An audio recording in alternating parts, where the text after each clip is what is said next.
It's like I say, we live in an external world. Everything is you got to see it, touch it. It's external. If you can, for the rest of your life, live inside of yourself. Stop listening to people who are calling you fat, gay, transsexual, nigger. Everything that is makes no sense.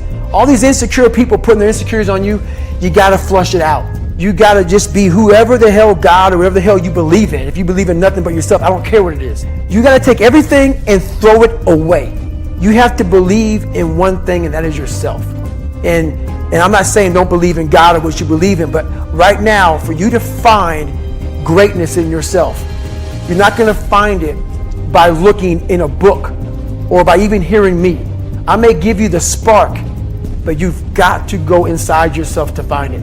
And that means you got to be quiet. Shut the fuck up, go in a room, stop talking, search your soul, search your mind, search your abilities, and you'll find it. But if you're not looking for it, you won't find it.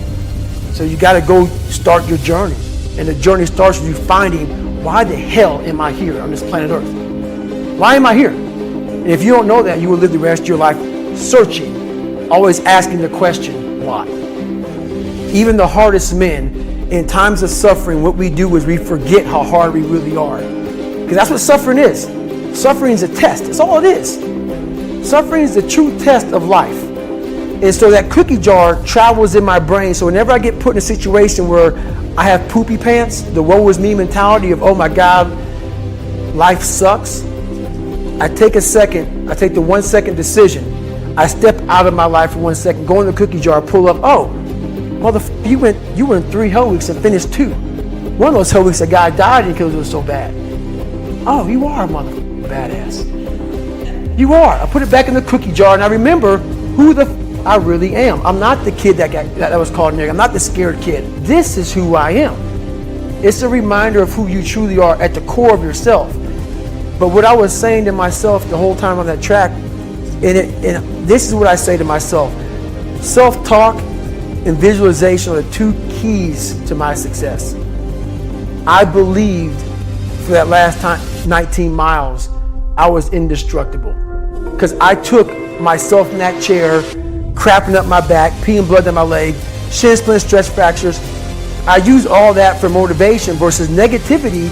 I use it for motivation. I said to myself, who on this earth would still be going right now? You are. You are. You gotta be the hardest motherfucker on the planet. Is it true? I don't give a fuck. At that time, it got me to the finish line of that race. I believed it. I believe it today. I believed it enough to where my body said, he's not gonna stop.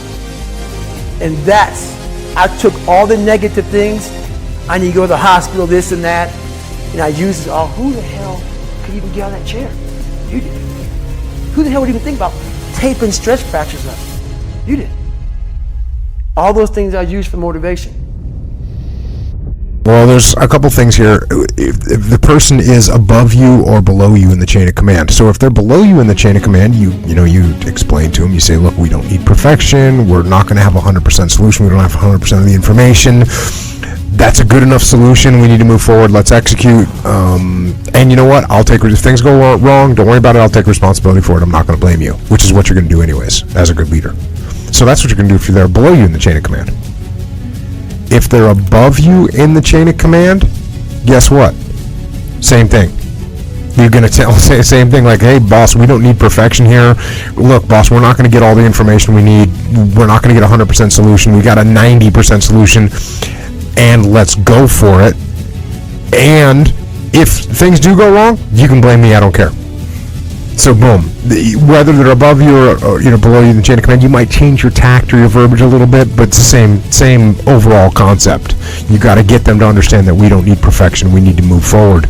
And the other thing is you explain the cost of not moving, the cost of staying still, the cost of being reactive instead of proactive, and basically the cost of not being aggressive, because that's what we're talking about, is a lack of aggression. And so what does that look like? Well, you explain to them that the longer we sit, the better position the enemy gets into.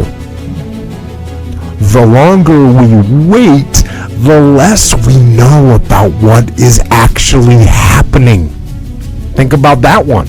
The more you sit here and you're planning, the less we know what's going on out there. The things are happening. They're changing. They're evolving.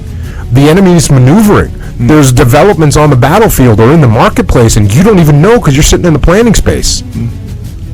The longer we wait, the less time we have to recover if something does go wrong. So if we sit here and plan for 47 days, and on the 48th day we step out and we start to execute, and something goes wrong, we're not going to make the 50-day mark because we spent all that time planning. So the longer that you're sitting around, the less time you have to recover and adapt and adjust. And the longer that you wait while you're doing planning, the less relevant your plan actually becomes. So that's what you need to make people understand. And there's people that are just habitual and chronic ferocious analyzers, and those are the people you gotta watch, but you gotta continually just get through their head that the more we sit, the more the enemy maneuvers, and if we let them maneuver on us anymore, we're gonna get killed. That's it. Pretty easy.